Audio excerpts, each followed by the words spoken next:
Everybody, and welcome to our latest edition of Glory Podcast. And we're glad that you're with us here and listening and watching. And again, thank you to everybody who watches and listens each week. And we hope to continue doing this and hope that it's meaningful to you. And so again, we're here with our senior pastor, Adam Brewer. And like we said, the first part of the week, we like to kind of do a recap of the latest sermon and dive into a couple of topics within the sermon, and so that's what we're going to do today. And Adam, the latest sermon came from book of Matthew again. Yep. We're working our way through Matthew, and it actually started in chapter 9, verse 35, and then we went all the way through chapter 10, talking about the king's mission.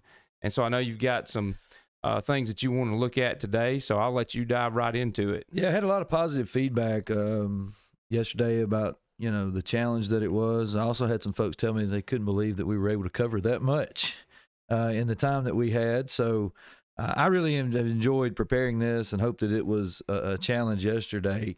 You and I had kind of talked about this mission emphasis that Jesus portrays and teaches us about here in Matthew 10. And this is what we looked at yesterday. And if you back up to Matthew 9:35, we talked a little bit about the resources that Jesus gives us for mission. When he sends us on mission, and he sends all of us, this is not for a select few. All of us are to be mission-minded as we go to work, as we go to school, as we live in our homes and neighborhoods, and as we go all over the world. And Jesus provides us the resources that we need in order to accomplish the mission that he's sending us on. He equips us in that way. And one of the things that just really has stood out is Jesus provides us the example of what mission-mindedness looks like. Right. And it says in 9:35, Jesus went throughout all the cities and villages, teaching in their synagogues, proclaiming the gospel of the kingdom, and healing every disease and every affliction. And then you skip down to verse 10 where he sends out his apostles, chapter 10, and where he sends out his apostles, and it says that he gave them authority over unclean spirits to cast them out, to heal every disease and affliction. And then he tells them to go into the synagogues. And so he's telling them, I want you to mimic what I'm already doing. Right. And so let's talk a little bit today, and I don't want to be the one doing all the talking. Let's me and you talk about a little bit about when we think of the mission-minded nature of Jesus and how he came from heaven to live amongst us and to minister to us and then ultimately to die for us and to redeem us. One of the things that we've talked about in times past is when Jesus is setting this example for us, he's constantly on the move. Mm-hmm. He's constantly on the move. And he's going to those who are in need. He's not just staying with the group that he knows, the group that he's comfortable with. He spends a lot of time with these disciples. Right. But he's always in the midst of people who are hurting and needy. And, you had mentioned this morning, even as we were kind of debriefing from yesterday, that one of the things that stood out to you was that Jesus went and healed every affliction. Talk a little bit about that. Yeah, it just stood out to me because as you're talking about, he's our model, our example. And as it said he was going through the towns and the villages, yep. And he was preaching and teaching and proclaiming the good news of the gospel. But also he was, attending to their physical needs as well. And, we, as far as missions is concerned, and I know we're going to talk about this locally, nationally, yep. Internationally, and so forth. Sometimes we see mission trips that are mainly based on doing work as yep. far as the physical part of it. But we've got to include that gospel with it. The gospel has to be the focus, but not taken away from helping as far as building projects or medical needs or anything like that. And that's what he was doing there. Sometimes I think we forget that, Jesus is concerned about the entire person. Yes. It's the word is holistic way of looking. And sometimes we focus solely on the soul. Sometimes we focus solely on physical needs. And I believe that erring in either direction is wrong, because Jesus is concerned about body, soul, mind, emotions, relationships, right. Because he's a creator of it all. And, it wasn't just in Genesis 1 that God created Adam's soul and said it's good. He created Adam and he created Eve. And And all of that was very good, and it included the body. Jesus is so concerned about our physical well-being that we are told that when he returns, we're going to receive glorified, resurrected bodies. Those are actual physical bodies. And so I think you're exactly right that as we go, and we've had models for this throughout the centuries in the church that do a very good job of ministering to body, mind, and soul, and meeting some of those needs that gives us an opportunity to share the gospel, that gives us an opportunity. You know, you think about what's gone on around the world. Most of the hospitals that we see around the world were started by Christians because they saw the need to minister to the physical and to care for the physical. And so there is this intermingling, and it is helpful for us to keep that always in mind, that if we're not sharing the gospel and meeting only physical needs, we're leaving something out. But if we're sharing the gospel without any concern or care for the physical needs of other people and trying to meet those and trying to help the needy, we're probably doing it wrong there too.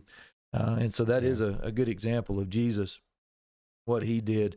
I want for just a minute, you know, yesterday we had a lot to cover. And I hope that people are enjoying, you know, doing it chapter by chapter and kind of give a 30,000 foot view. And then at times we dive down into specific passages.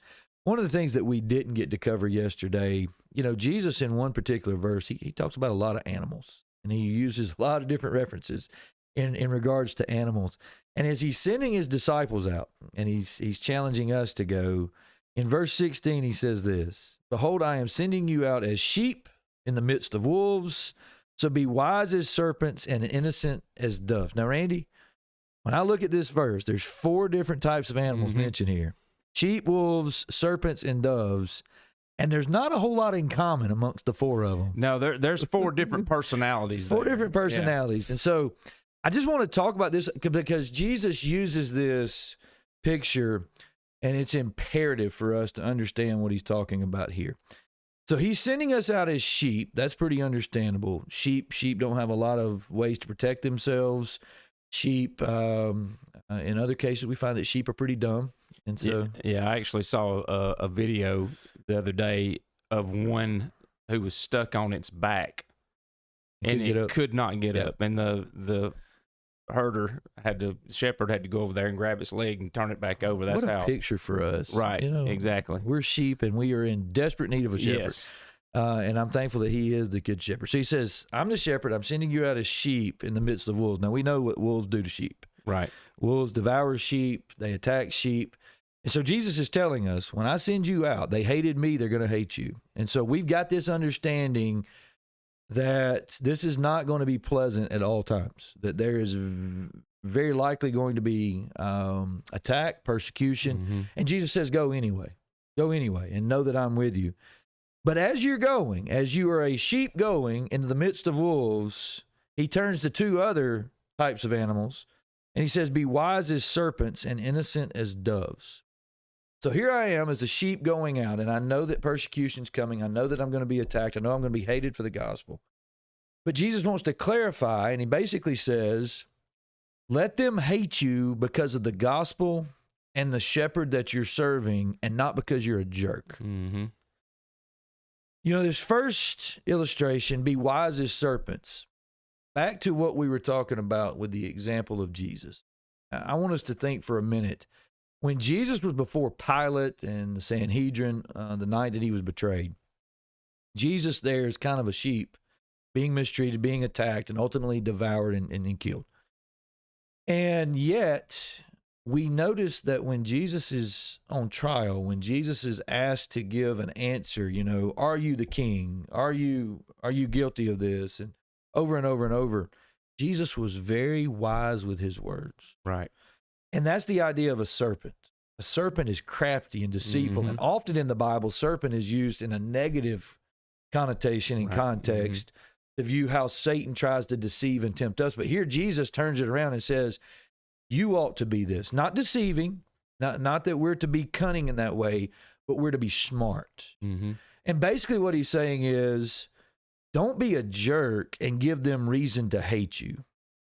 Do your best to use your words wisely so that you can gain a hearing even against with those that hate you. Right. And so Jesus says, as you go, don't be stupid. Mm-hmm. Don't be stupid. Don't go somewhere. You know, you're already going out as sheep in the midst of wolves with a mission mentality. You're going to do some evangelism work. When you get there, don't go to the parts of town where you know that they're going to kill you if you go there and you're not going to be able to speak at all. Mm-hmm.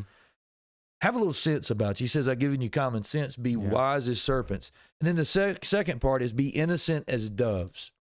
And this is a picture of purity. Mm-hmm. This is a picture of purity. And again, back to what I said just a minute ago, not going and being belligerent, not going and basically bringing ill will on the gospel because you're living in an impure way. Right. Jesus says, as you're going, you're going to have enough trouble anyway. Mm-hmm. Don't bring trouble upon yourself. The trouble is going to be because you're being a missionary. You're being an ambassador. Don't be a jerk. And, 1 Timothy chapter 3, if we were to move over there, Paul is laying out for Timothy and the church the qualifications of leadership in the church. And we're not going to go through all of the qualifications there, but Paul is very concerned about the character, about the character of the church and its leaders. And I find it interesting at the end, he says concerning pastors, elders, overseers, the same type person there. He says, make sure that you have a good reputation with outsiders. To me, Randy, that is the picture of purity. I don't want to live my life. I don't want you living your life. I don't want our church members living in such a way that we bring disdain upon the gospel. Because when people see us coming, they say, oh, that person, they're out here spreading the message, but they're the biggest troublemaker in the county. Yeah. What a terrible reputation. And that's what Jesus is getting at here when he says, be innocent as doves, that our business practices should be pure, that the way we treat people should be honorable. Be peacemakers. That we're to be peacemakers. How can you be a peacemaker trying to reconcile a lost sinner to a holy God, and yet in every relationship that you have, people hate to see you coming because you bring nothing but drama? That's right. And Jesus is telling us here that our lives and our character are very important. And so as we see the example of Jesus in regards to how he sets the pace for us for ministry and for missions, for evangelism, everything that he says to us here, he's backed up with his life. And you've seen that as you've walked through the gospel accounts in your own personal time. So any other thoughts that you have regarding anything that we talked about yesterday? I could go on and on and on, but I know for the sake of time, we'll probably need to stop. But yeah, there's a lot. Just kind of wanted to finish up with this, that I'm very thankful for a church who focuses on missions, and that's that's our vision. That's something that's been important to you and to the leadership of this church when it started 20 years ago. And I know that's one of the aspects that brought my family here and why we wanted to be a part, just because of all the mission efforts that we're involved in. And, we could go on and on with that with a long list of stuff, but not saying that to, brag on what we're doing, because it's definitely not that. It is definitely, a God thing. And he has blessed us tremendously through that. And it's wonderful to be a part of. Well, it's one of those things we want to celebrate the good and also be challenged that, hey, we can do more. And that's right. Yesterday in the sermon, I mentioned several of our church-wide mission efforts, and I'm not going to get into specific names or whatever, but man, just over the past 2 weeks, I have heard and I'm thankful for this. It's exciting to see some of our care groups are doing some things missionally. Behind the scenes that nobody else knows about. They're not trying to bring attention to themselves, but they're helping. And they're meeting physical needs, they're meeting financial needs, and they're meeting spiritual needs. And that's awesome, man. It is. It's so exciting. And for people to be involved and people to be doing things and not looking for applause, not looking for that pat on the back, not publicizing it a whole lot on social media. That's right. It's just a wonderful thing. And I believe that that's the kind of stuff that God sees, that the King Jesus sees. And he says, that's what I'm talking about. Mm-hmm. That's what I'm talking about. Yeah. And keep on doing it. That's right. Well, we're definitely thankful for a church family who is focused in on that. Absolutely.